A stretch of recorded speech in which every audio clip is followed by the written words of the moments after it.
একটা সিংহ ঘন্টায় ছুটতে পারে 90 কিলোমিটার বেগে। কত কিলোমিটার? একটা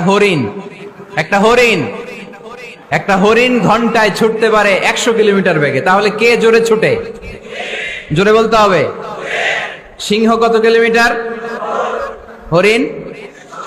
তারপরেও হরিণটা 100 কিলোমিটার বেগে ছোটার পরেও সিংহটার কাছে সে ধরা পড়ে যায়। এর কারণ সিংহ যখন ধরার জন্য ছোটে সে শুধু সামনে তাকায়, সে পিছনে তাকায় না। আর হরিণ 100 কিলোমিটার বেগে ছোটার পরেও সে ধরা খেয়ে যাবার ভয়ে বারবার পেছনে তাকায়।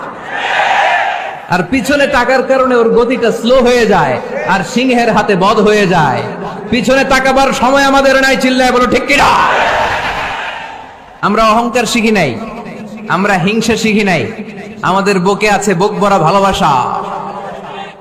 আমি বিএনপি বুঝি না, আওয়ামী লীগ বুঝি না, জাতীয় পার্টি বুঝি না, জামাত ইসলাম বুঝি না, তাবলীগ বুঝি না, পীরের মুরিদ বুঝি না।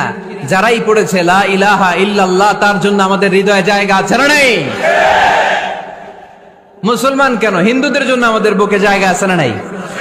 হিন্দু ভাই যদি বলে আমি পড়বো আশহাদু আল্লা ইলাহা ইল্লাল্লাহ ওয়া আশহাদু আন্না মুহাম্মাদ রাসূলুল্লাহ, তার জন্য আমাদের দরজা খোলা আছে না নাই?